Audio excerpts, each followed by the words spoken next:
টঙ্গীর মাঠে আবার ইস্তেমা করতে আইবা কোন মুখে? যেই সন্ত্রাসী কায়দায় তোমরা টঙ্গীর মাঠে আক্রমণ করে রক্ত জড়াইয়াছ, সেই মাঠে তোমাদের ইস্তেমা হবে না। পেশি সরকারের পেটোয়া বাহিনী আর তার গুন্ডা বাহিনীরা ঠিক একই কায়দায় গত 3 দিন আগে টঙ্গীর মাঠে সৌদি আরব বাহিনী আলেমদের উপর আক্রমণ করেছেন। তারাও আওয়ামী পরাজিত শক্তির দূষর, তারাও আওয়ামী পরাজিত শক্তির দূষর। টঙ্গীর মাঠে সৌদি আরব বাহিনী আলেমদের উপর আক্রমণ করেছেন। তারাও আওয়ামী পরাজিত শক্তির দূষর, তারাও আওয়ামী পরাজিত শক্তির দূষর। সুতরাং গত পরশুদিন আমাদের মিটিংয়ে, না গতকাল মিটিংয়ে স্বরাষ্ট্র উপদেষ্টা এবং 7 জন উপদেষ্টা ছিল, সেখানে পরিষ্কার বলে আসছে, বাংলাদেশের যেই সন্ত্রাসের দায়ে ছাত্রলীগকে নিষিদ্ধ করা হয়েছে, সেই সন্ত্রাসের দায়ে সৌদি আরবদেরকেও নিষিদ্ধ ঘোষণা করতে হবে। 2 নম্বর কথা বলতে চাই, এত গুন্ডার এত সন্ত্রাসী বাহিনীদের তাবলীগ করে মসজিদে চলতে পারে না। সুতরাং কাকলাইল মসজিদে আবার ঢুকতে আইবা, টঙ্গীর মাঠে আবার ইস্তেমা করতে আইবা কোন মুখে? যেই সন্ত্রাসী কায়দায় তোমরা টঙ্গীর মাঠে আক্রমণ করে রক্ত জড়াইয়াছ, সেই মাঠে তোমাদের ইস্তেমা হবে না। আপনারা রাজি না? রাজি আছেন তো? রাজি আছেন তো?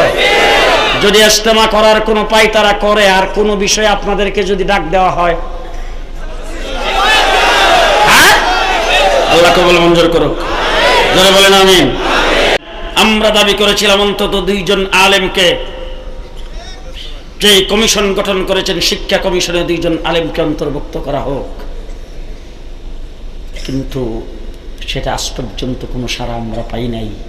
তবে পরিষ্কার ভাষায় বলতে চাই, বাংলাদেশে নাস্তিক মুরতাদদের শিক্ষানীতি বাংলার মাটিতে প্রণয়ন হবে না। ইসলামের সাথে সাংঘর্ষিক কোন শিক্ষানীতি বাংলার মাটিতে চলতে দেওয়া হবে না। বাংলাদেশে 1 ক্লাস থেকে শুরু করে ইউনিভার্সিটি লেভেল পর্যন্ত ইসলামী শিক্ষা সর্বস্তরে বাধ্যতামূলক করতে হবে। রাজি থাকলে হাত তুলে দেখো।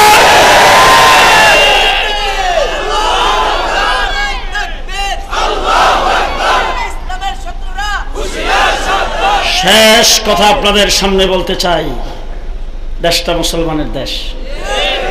1971 দেশ স্বাধীন হওয়ার পরেই সর্বপ্রথম দেশের যারা ক্ষমতায় আসছিলেন তারা আইসা একটা ঘোষণা দিয়েছেন, আমার সোনার বাংলা। কি বাংলা? আমি নিজে চোখে দেখছি, একজনে বমি করছে, আরেকজনে খাইছে। আপনারা দেখছেন কিনা জানি না, আপনারা কেউ দেখেন নাই।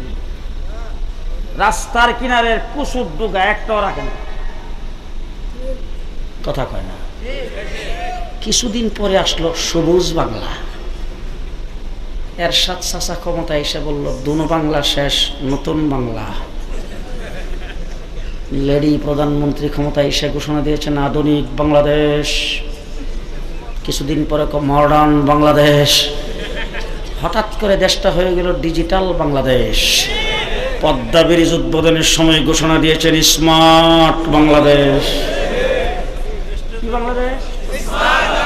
স্মার্ট বাংলাদেশ। সব বাংলা দেখা শেষ। এই দেশের রক্ত সবচাইতে বেশি আমরা দিয়েছি।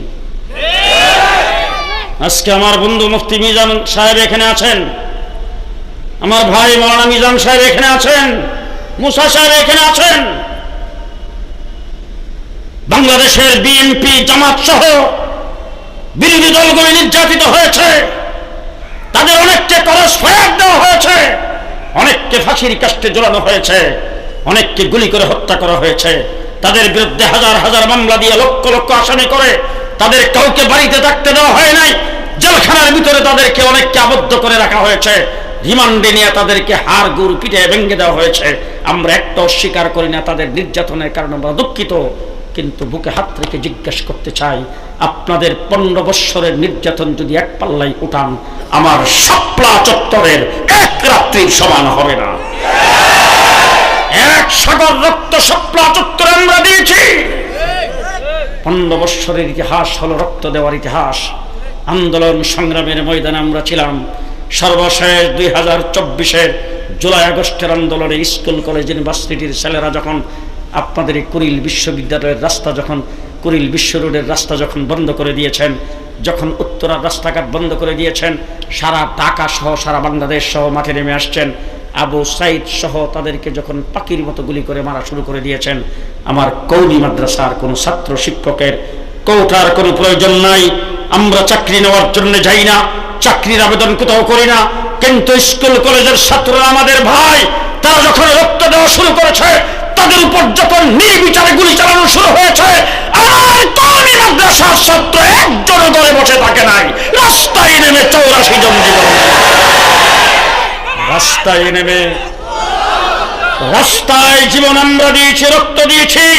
সে রক্তে দেওয়ার পরে আজকে দাঁড়িয়ে বলতে চাই, জুলাই আগস্টের আন্দোলন যে নতুন স্বাধীনতা পেয়েছে, সামনের এই বাংলাদেশ হবে ইসলামের বাংলাদেশ, ইসলামের বাংলাদেশ। রাজু তাকে 2 হাত উঁচু করে দেখাবেন। ইসলামের বাংলাদেশ করার জন্য যদি রাস্তায় নামতে হয়,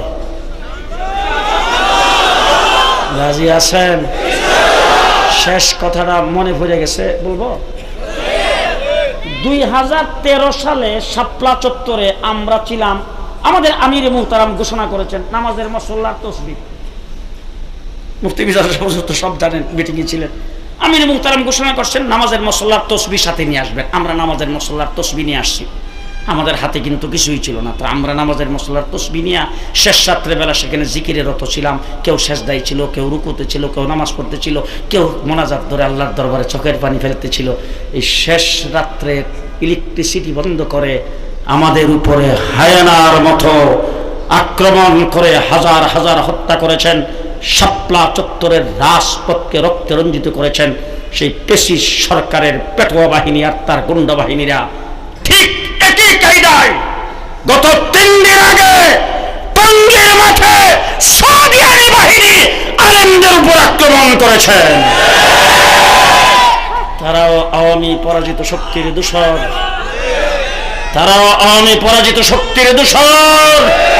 সুতরাং গত পরশুদিন আমাদের মিটিংয়ে, না গতকাল মিটিংয়ে স্বরাষ্ট্র উপদেষ্টা এবং 7 জন উপদেষ্টা ছিল, সেখানে পরিষ্কার বলে আসছে, বাংলাদেশের যেই সন্ত্রাসের দায়ে ছাত্রলীগকে নিষিদ্ধ করা হয়েছে, সেই সন্ত্রাসের দায়ে সৌদি আরবদেরকেও নিষিদ্ধ ঘোষণা করতে হবে। 2 নম্বর কথা বলতে চাই, এত গুন্ডার এত সন্ত্রাসী বাহিনীদের তাবলীগ করে মসজিদে চলতে পারে না।